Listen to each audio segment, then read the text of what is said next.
Discipline. This is the word that separates the common man from the man who transforms the world. It is the silent fire that burns in the hearts of those who decide to no longer submit to chance. It is the point at which human will touches the divine and shapes destinies.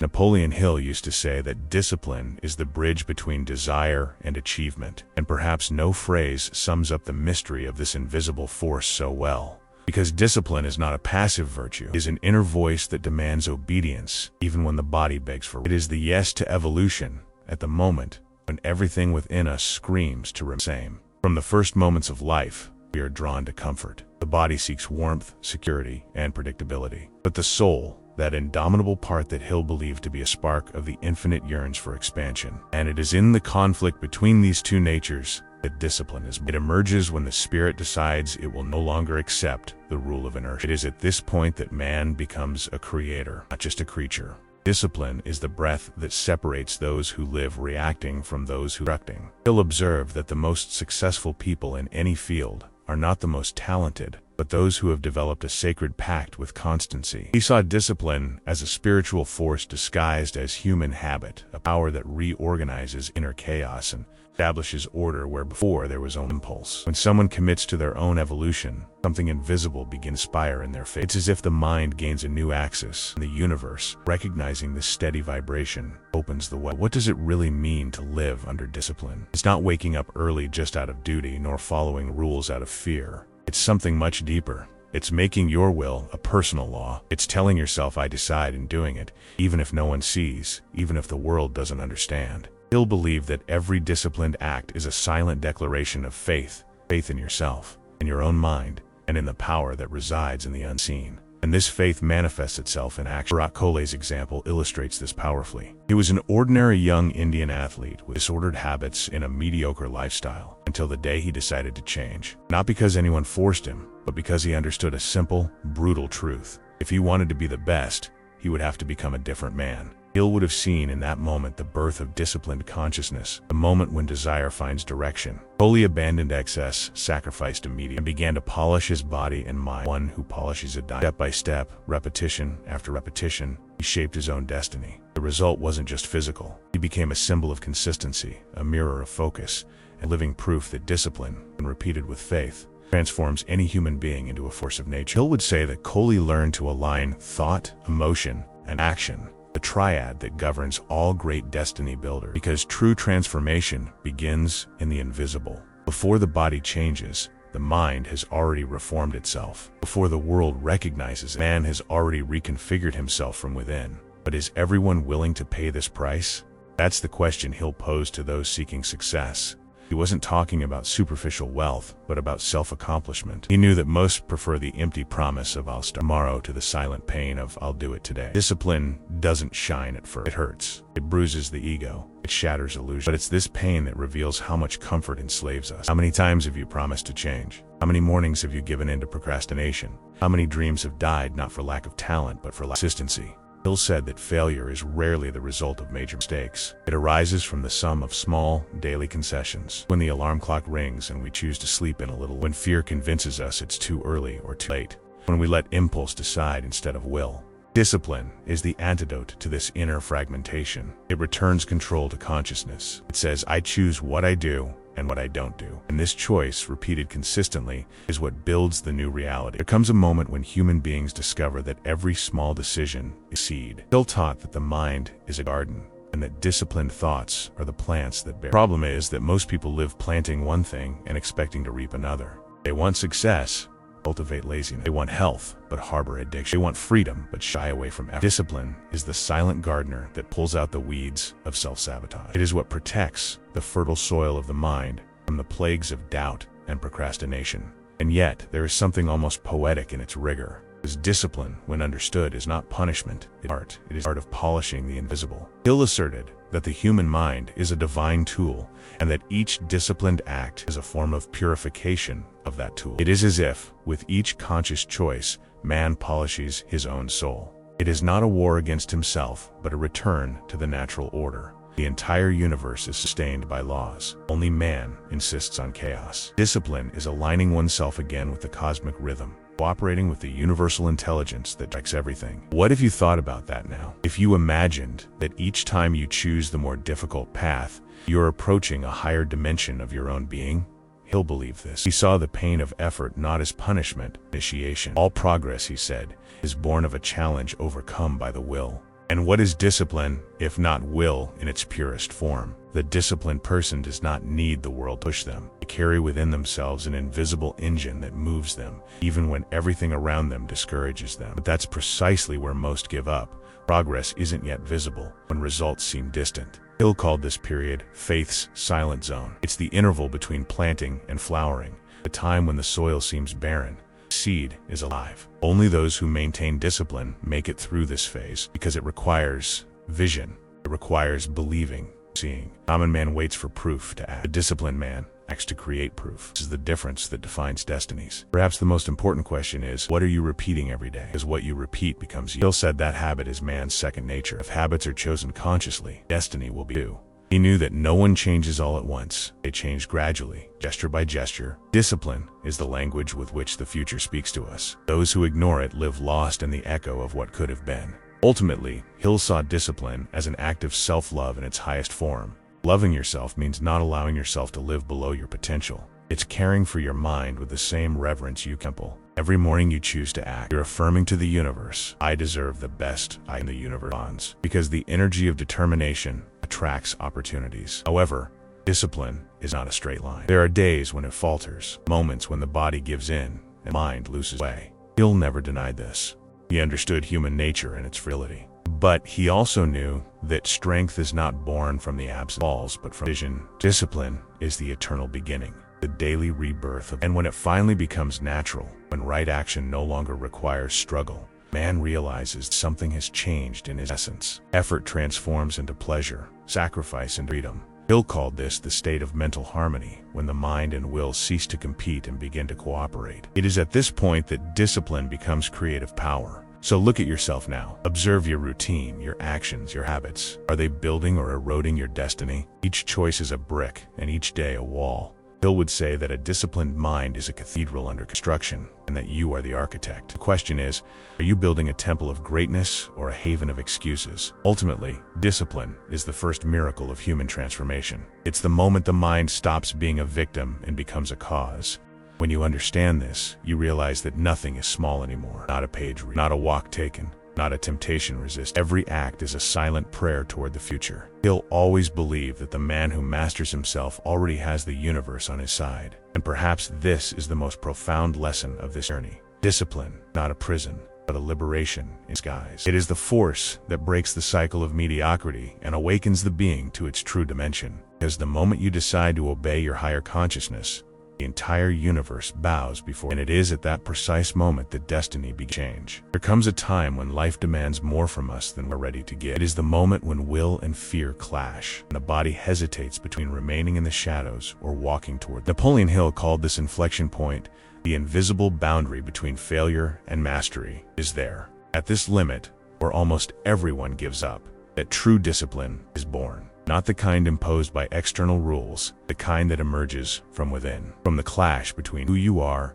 and who you know you can be. It is on this silent battlefield that the destiny of every human being is decided. Think of an ordinary morning. Alarm clock rings, and for a second there's a choice. The world is still quiet, the room dark, your body heavy. Everything inside you begs for a few more minutes of sleep. But there's also another voice, faint at first, insistent as a whisper, a voice that says, "Get up." It doesn't shout, it doesn't force, it just calls. This is the voice of discipline, and it's the voice that decides whether your day will be driven by purpose or laziness.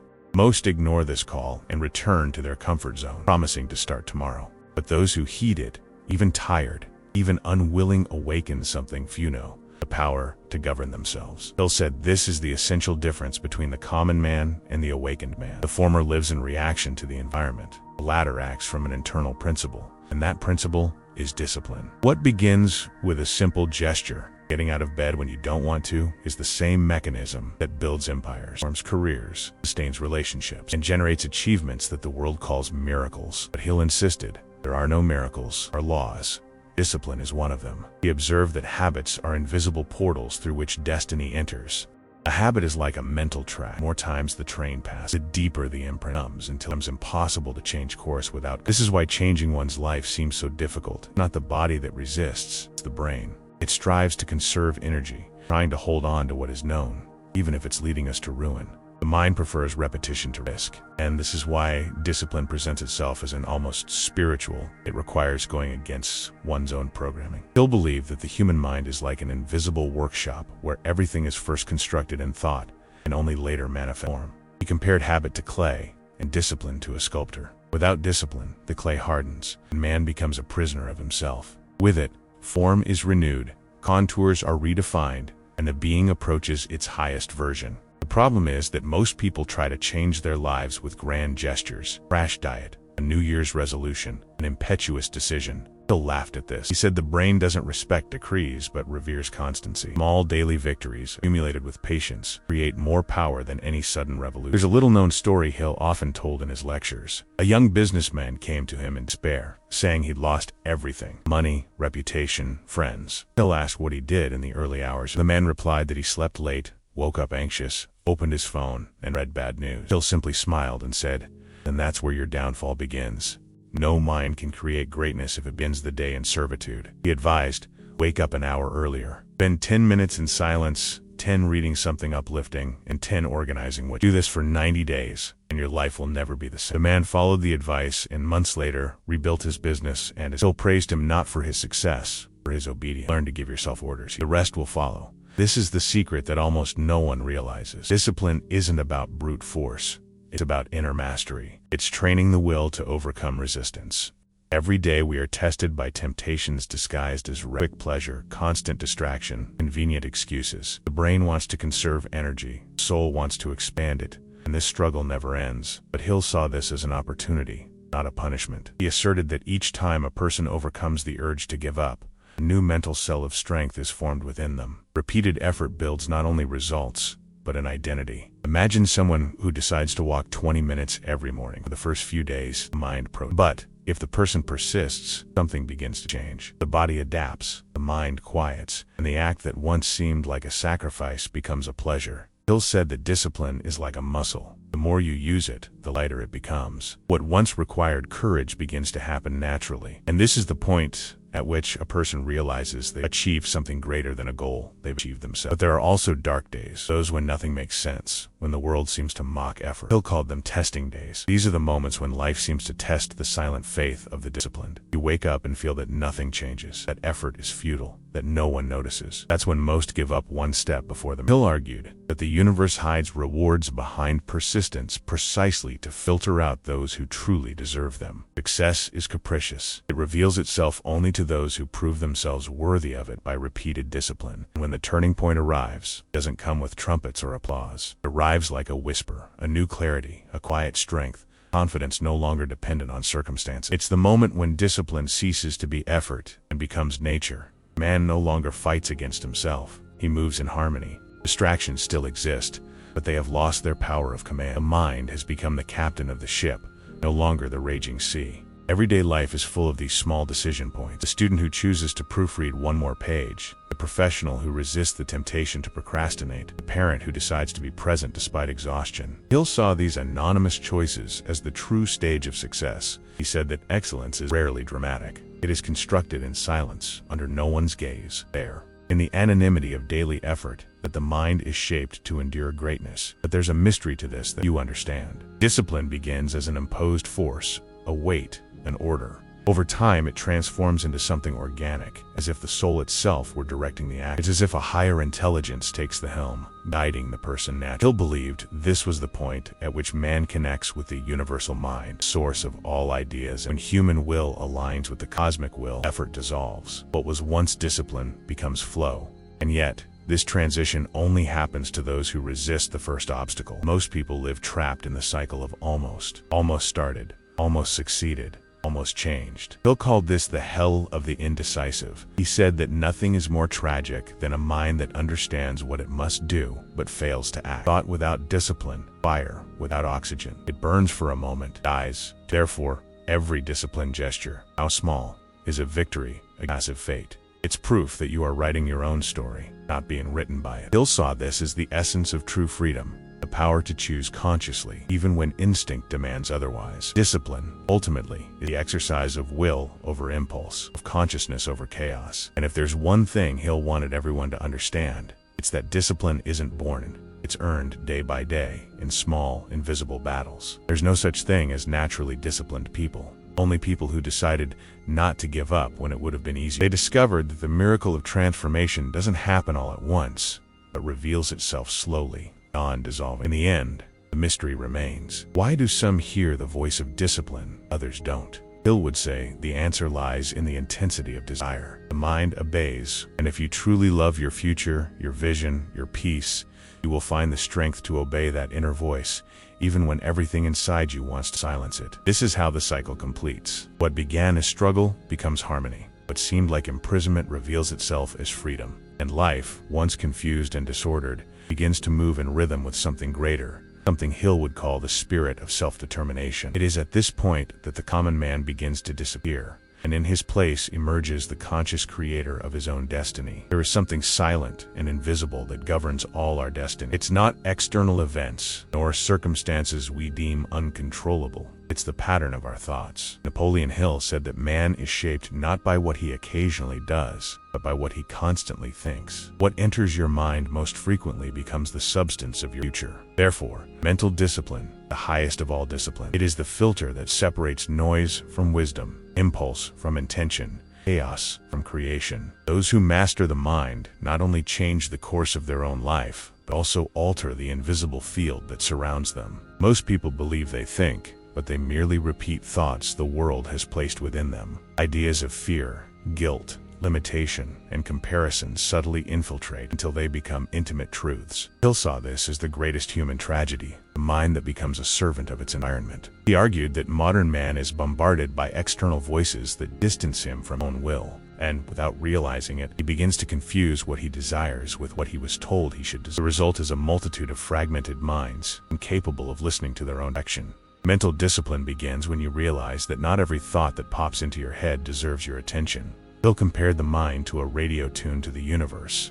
If you don't control the frequency, you'll end up picking up only noise. Most people live tuned to the station of fear, hate, but there is a higher frequency, that of focus, clarity, and rational faith. It is at this vibration that the right ideas arrive, opportunities arrive, and destiny begins to respond. But what would happen if, for a moment, you silenced the inner noise and observed your own thoughts? What kind of voices dominate your day? How many of them are truly yours, and how many are inherited? Hill taught that a disciplined mind is one that thinks consciously, like a sculptor, choosing each stroke of the chisel. He believed that thoughts are living entities, forms of energy that attract their like. A fearful thought summons experiences that confirm fear. Thought of faith creates pathways there were once walls. Humans, without realizing it, are always invoking the kind of reality that corresponds to their mate. That's why Hill stated, "Be careful what you think when you are alone, because that determines who you will become when you are with others." This idea, simple at first glance, is profoundly transformative. It means that every negative emotion harbored becomes a kind of invisible contract failure. Every impulse of anger, every judgment, every destructive thought is like a silent signature on destiny. And the opposite is also true. Every thought of gratitude, every positive image, every lofty intention is a seed planted in the achievement. The disciplined mind doesn't run away from negativity, but transforms it, looks at fear and reframes it as courage. Some call this idealism, but Hill saw it as pure science of the mind. He observed that every human creation begins as a mental image sustained by faith. Airplanes, bridges, empires, and cures begin. Fixed idea in someone's mind. Mental discipline is the ability to sustain this idea when everything seems to be falling apart. It's maintaining focus when doubt creeps in. It's believing even without evidence. This strength, Hill says, is what distinguishes the creator from the image. But how can we sustain an ideal when reality seems opposite? How can we continue to believe when facts scream otherwise? Hill said the secret lies in the cooperative subconscious. He believed the subconscious mind is like a silent servant that executes what conscious thought repeatedly commands. Therefore, every phrase you repeat to yourself is an order. Every visualization, a blueprint. The discipline consists of feeding the subconscious only images of what you truly desire to experience.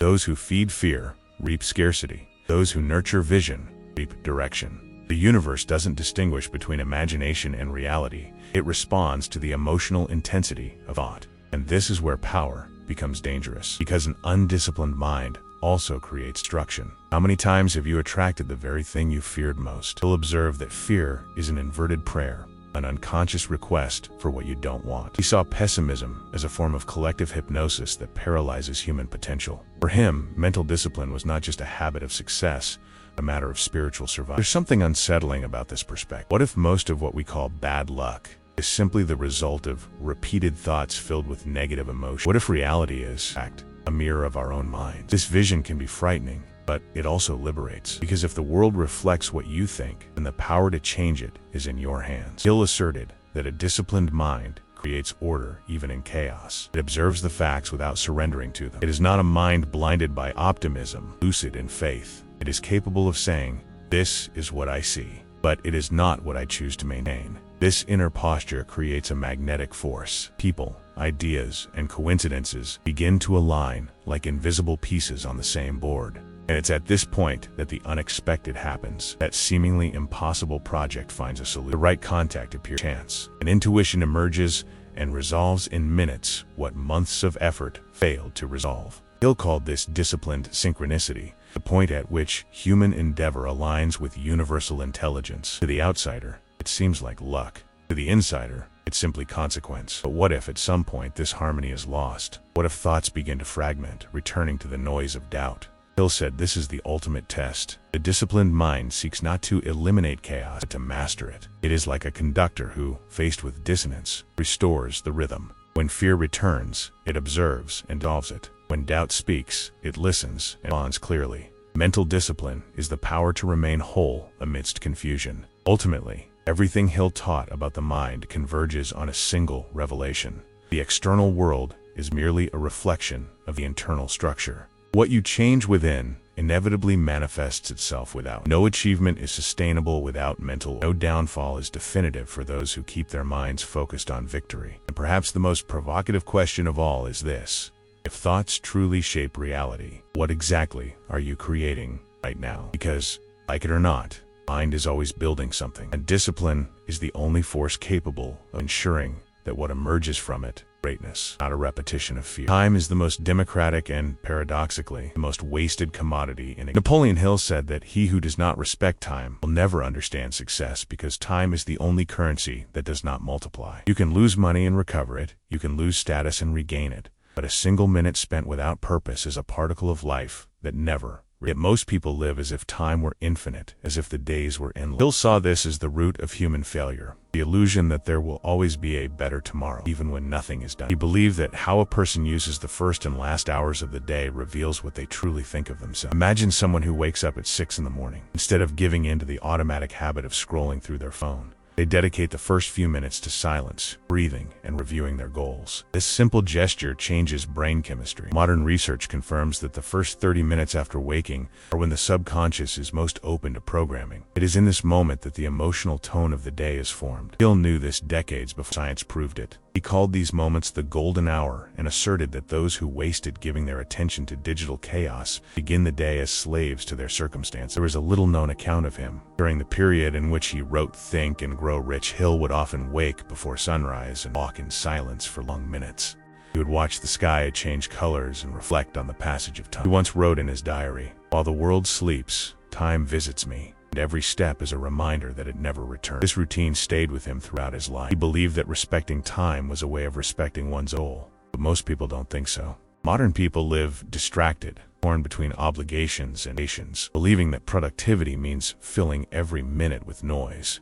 Hill warned that activity is not the same as fulfillment. He saw people moving all day without advancing an inch toward. They're too busy to realize they're standing still, he said. This confusion is lethal because it creates the sensation of progress without real evolution. Recent research shows that the average adult spends more than 3 hours a day on social media. That's over 1,000 hours a year, the equivalent of 40 full days. 40 days in which we could learn a new language, strengthen our bodies, study something transformative, or simply rest our minds. Hill believed this was true poverty, the inability to use time wisely. The poor in spirit are not those who have the least money, but those who waste the most minutes, he once wrote. A classic example is Steve Jobs, whom Hill admired for his minimalist relationship with time. Jobs wore the same clothes every day to conserve mental energy and preserve his attention for truly important decisions. This practice, known today as decision fatigue, concept widely studied in neuroscience. The more irrelevant choices you make, the less focus you have on what truly matters. Hill already sensed this. He said that every small decision steals fragments of power.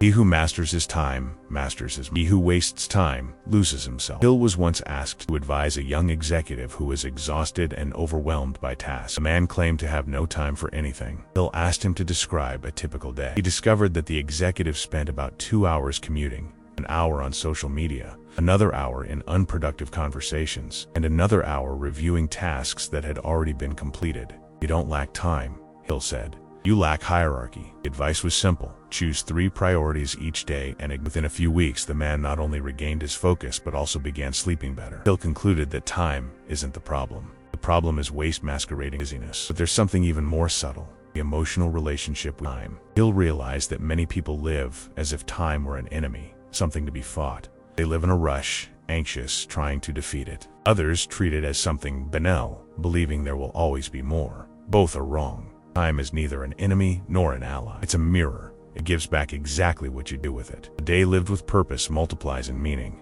A day lived distractedly dissolves into oblivion. What if it were possible to measure your life not in years, but in minutes, truly lived consciously? How many would be left? Hill proposed this mental exercise to his students. Imagine that every morning you receive 86,400 coins, the number of seconds in a day, and you must spend them by midnight. You cannot save them or ask for more. Every unused second is lost forever. This metaphor, he said, changed the way people viewed their daily lives. Time is not a resource. It is a gift that self-destructs if not honored, he said. There are impressive accounts of people who transformed their lives simply by adjusting how they used the first hours of their day. A famous example is Benjamin Franklin, who divided his time into rigid blocks and recorded everything he did.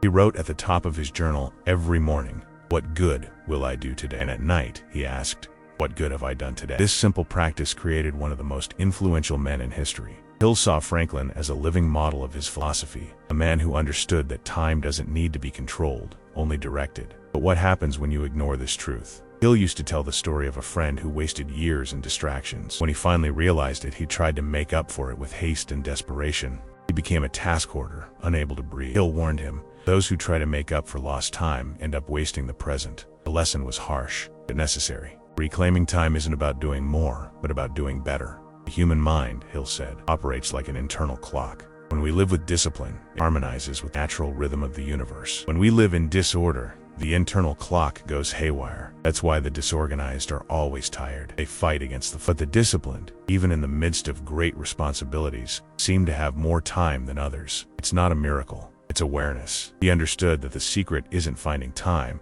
but creating meaning in the time that already exists. Modern science reinforces what Hill intuitively stated. Positive psychology studies show that people who plan their days and prioritize meaningful tasks report 25% greater well-being and up to 40% less. This is no coincidence. The human brain rewards clarity with serenity. Hill asserted that clarity is the highest form of discipline, and that living without a plan is living at the mercy of the winds.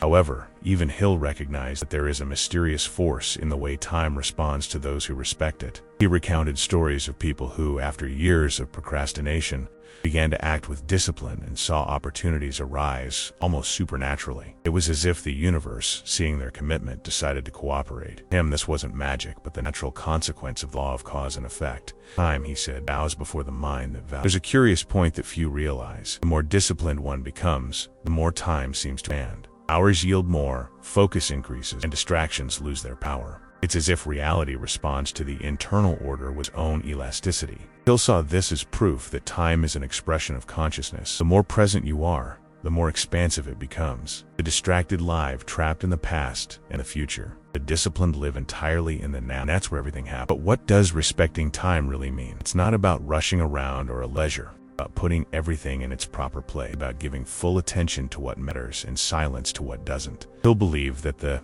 greatest sign of maturity is the ability to say no with serenity. Saying no to excesses, distractions, and every no is a yes to what truly matters. In the end, Hill summed up the mystery of time in a phrase that spans generations. Those who waste minutes waste lives. He spoke not with a tone of threat, but of revelation. Life is made of time, and whoever learns to master it learns to master all that exists.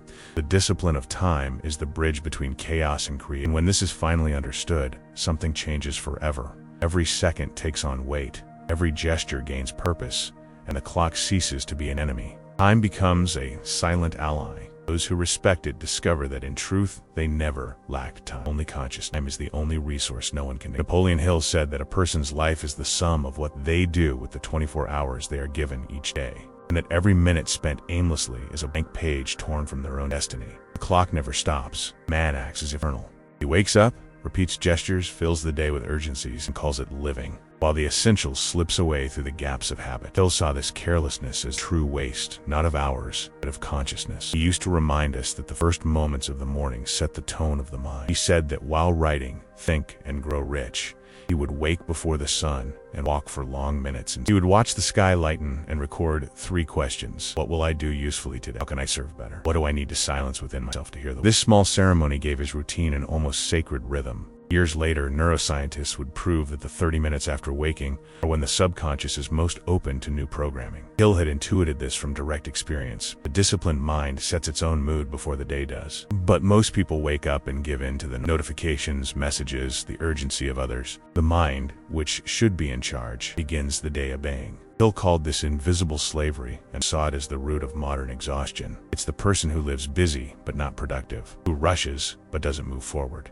He believed that haste is a disguised form of fear of falling behind, of not being seen, of not being worthwhile. And this fear consumes what is most precious attention. And a student once approached him, saying he didn't have a free minute. Hill asked him to describe his day and wrote down every activity. In the end, he showed that the man spent more than 2 hours on useless conversations and almost 3 on distractions. You don't lack time, Hill said.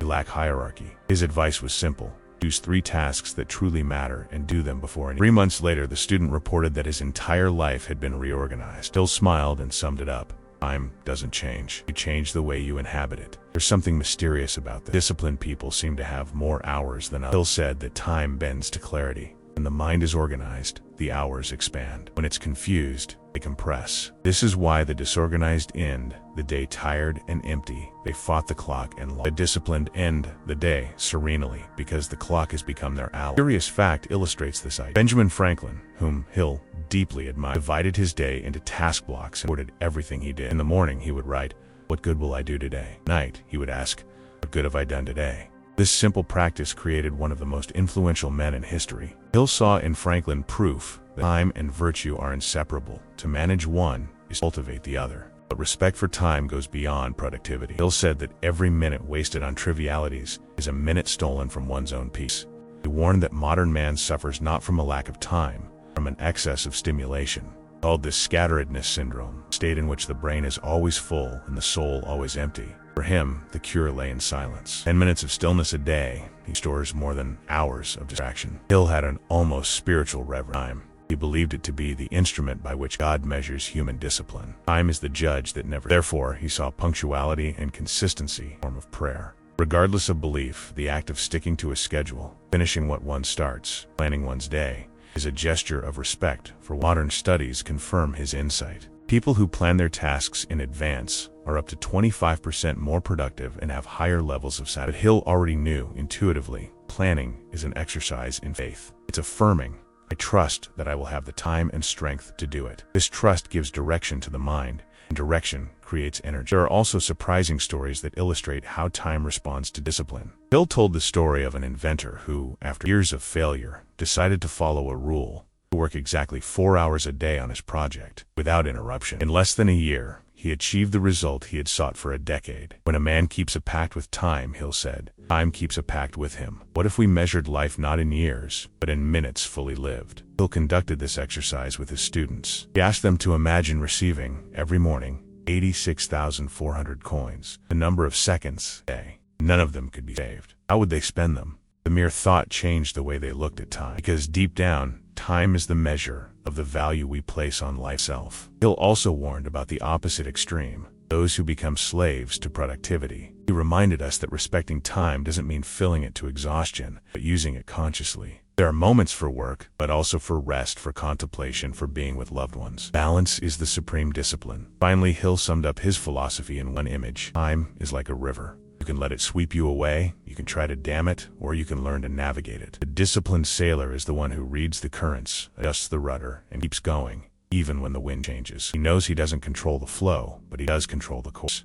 And it is in this silent mastery that time becomes an ally, life a word, and each minute, eternity. It becomes a moment when the entire pursuit of discipline ceases to be an external effort and becomes an internal confrontation. This is when man realizes he's not fighting against the world, but against himself. Napoleon Hill said that the true battle is never fought externally. It takes place in the silence of the mind, in that space where no one else can intervene. Discipline, at this point, ceases to be a set of habits and reveals itself as a spiritual force, an energy capable of freeing human beings from their own weakness. He asserted that those who flee from discipline, believing they are choosing freedom, are, in fact, merely changing their command. They stop obeying their will and begin to serve their vices. It's a cruel paradox. The same impulse that seeks immediate pleasure is the one that creates lasting suffering. The man who drinks to relax, the one who postpones tasks to avoid fatigue, the one who lies to escape conflict, they all believe they are choosing comfort, but they are gradually chaining themselves. Hill saw this clearly. For him, the pleasure that demands little is the most expensive there is, because it exacts the price of conscience. He often repeated that discipline is painful for a short time, but indiscipline is a pain that never ends. What today seems like renunciation, tomorrow becomes. Today seems like freedom, tomorrow becomes prison.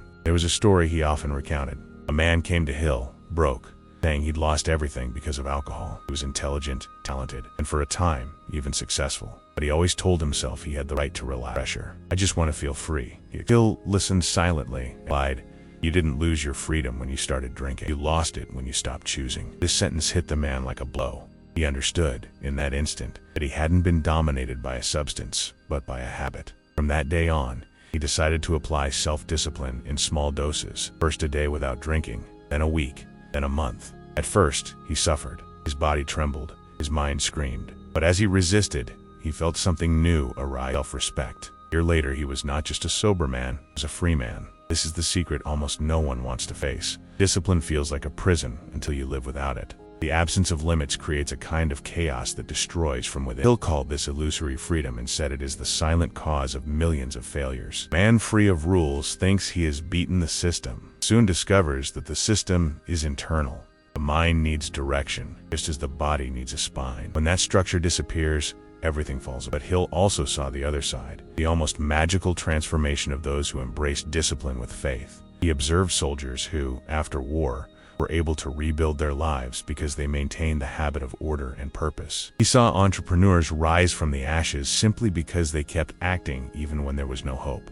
He said that discipline is what separates the man who expects miracles from them. And there's a point where the strength manifests itself in an almost supernatural way. When a person crosses the threshold of discomfort and maintains their commitment even without results, something changes in their outlook. The body may be tired, the heart wounded, there's a new calm. Hill believed this calm was a sign that the mind had finally taken control. It's at this moment that temptations lose their power, fear is silenced, and impulse yields. Discipline is no longer a burden. It's a state of being. However, the path to this point is fraught with trials. The world seems to test the disciplined, offering shortcuts, easy promises, and seductive justifications. Hill said that the universe places before each person a temptation commensurate with their level of growth. The closer they get to success, the more subtle the traps become. He noted that shortly before publishing his book, he received a tempting proposal to write something more commercial, less demanding. The money would be high, the effort small. He declined. "If I sold my discipline for comfort, I would betray the very philosophy I teach," he wrote. The book took a while to gain recognition, but time has transformed it into one of the most influential in history. This is the turning point few realize. Discipline is the point at which life begins to test how willing you are to honor your own principles. And when the test comes,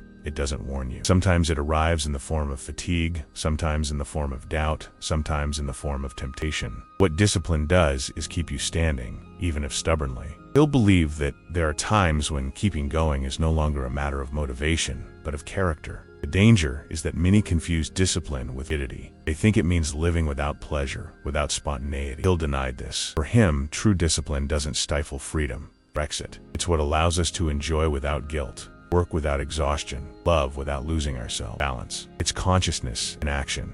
The disciplined person doesn't live at war with pleasure. They simply choose when and how to end. Pleasure ceases to be an escape and becomes a celebration. There's a scene Hill describes in one of his lectures that remains etched in the memory of those. He tells of a man who rises before dawn and walks along a deserted road. Each step is an effort. Wind is cold, the darkness still thick, and his body urges him to turn back. But he keeps going, until the first ray of light touches the horizon, and for a moment, everything makes sense. That's what discipline does. It carries you through the dark until the light arrives. And when the light finally arrives, it reveals something that has always been there: true freedom. Hill argued that the greatest of all human illusions is to believe that freedom means doing whatever one wants. For him, freedom is having enough power over oneself to choose what is right, even when one wants the. This is the ultimate victory, the conquest of self over self. But the tension never completely disappears. Even the disciplined man continues to be tested. The difference is that now he knows how to recognize the enemy. It's not the world, it's not fate, it's his own mind trying to return to comfort. The struggle becomes more subtle, almost invisible. Hill said that the true master is not the one who wins great battles, but the one who wins 1,000 small daily battles against his own impulses. And that is why, for Hill, discipline is the most liberating force there. It is the line that separates the slave from the free, the reactive from the conscious, the ordinary from the extraordinary. It transforms pain into power, order into peace, routine into ritual. It is the secret passage that leads from confusion to clarity. And when finally understood, it reveals its divine nature. It was not a chain to bind, but a key to unlock. A key that frees man from everything that controls him, including himself. There comes a point when every pursuit boils down to a single question: who is in charge of your life, you or your habits? Napoleon Hill said that success is the inevitable result of self-discipline, and that failure is merely a natural consequence of, quote, "There is no chance in this, only laws at work." Every choice you make, every thought you choose to repeat, every impulse you choose to control or follow, silently shapes the being you are becoming. Hill believed that life is a mirror of the degree of control you have over your. And if it is true that man creates his own destiny, then destiny begins in the. Most people want to change the world, but they shy away from the closest battle, changing their own routine. They want freedom, but refuse the price of discipline. They want peace, but fuel chaos with distractions, uses. Hill used to say that freedom without discipline, like a ship without a rudder, it moves, but doesn't know where it's going. This is the silent tragedy of modern life. People in constant motion, but without direction. Speed never replaces purpose. The world has become full of people who are busy but empty, fast but lost. And he saw this pace as a symptom of something deeper, the difficulty of remaining with oneself. But there is a way out, and it's simpler than it seems. It begins when you decide to stop waiting for motivation and start acting decisively. The difference between the two is that motivation is emotional, fleeting, and fragile. Decision is rational, firm, and sacred. It's the moment you consciously choose to obey your higher consciousness instead of your immediate impulse. Hill said that the human mind has two thrones, one occupied by faith and the other by fear.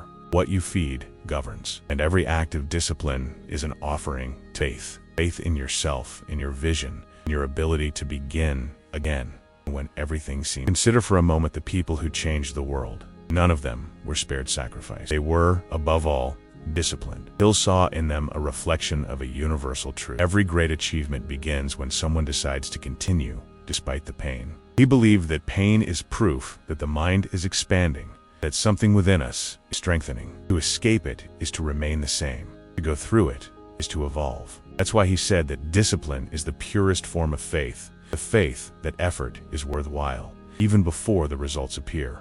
Discipline alone is not enough without purpose. Hill taught that purpose is the fire and discipline is the fuel.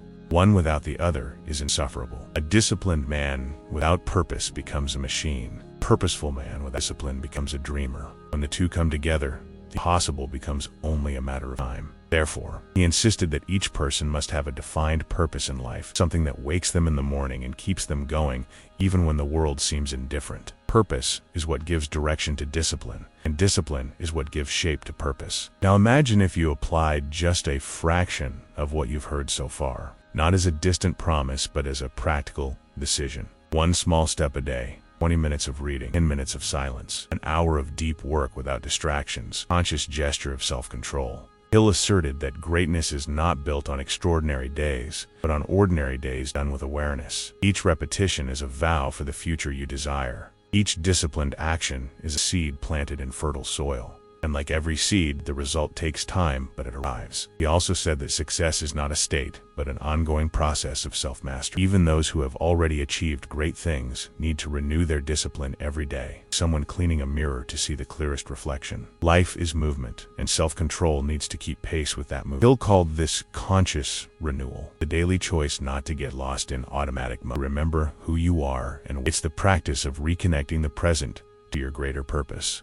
And there's something profoundly liberating in realizing that discipline isn't a prison. It's the opposite. It's the only way to escape the invisible chains of indecision, guilt, and regret. The undisciplined person believes they're free, but they're always reacting. The disciplined person seems restrained, but they act with intention. They own every gesture, every word, every second. He'll believe that this mastery is the pinnacle of human evolution, consciousness guiding action, not the other way around. If you observe closely, you'll notice that everything you most admire in people comes from discipline, healthy body, a calm mind, prosperity, serenity in the face of adversity. None of this is a gift. It's a construct. It's a repeated choice.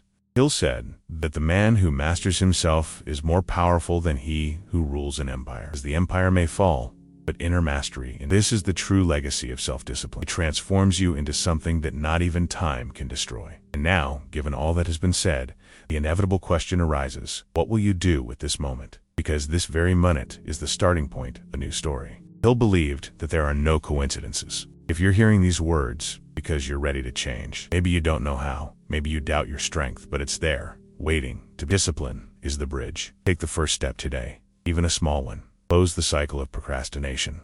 Start with what you have, where you are. Tomorrow, when your alarm clock rings, remember what you heard here. The voice that says 10 more minutes is the old mind trying to regain control. The other voice, one that whispers get up, is the new consciousness emerging. Choose the second one. It is there that your future resides. Napoleon Hill said that every human being receives a daily opportunity to rewrite their own destiny, but few realize it becomes disguised as effort. Don't run away. Effort is the sign that you're on the right path. This is the time to act, to transform knowledge into practice. Make discipline not just a fancy word, but a personal law. Become the director of your own life and no longer a spectator of chance. And if these words touched something in you, they awakened even a small spark of will, don't let it fade. Write in the comments what you intend to change, even anonymously. Make this public commitment to yourself, even if no one knows who you are. Universe, see your decision. Like this video, if it made you reflect, and share it with anyone who needs a reminder of the power of self-discipline. And if you want to continue receiving messages that strengthen the mind and spirit, subscribe to the channel, because transformation begins the moment you decide, and perhaps that moment is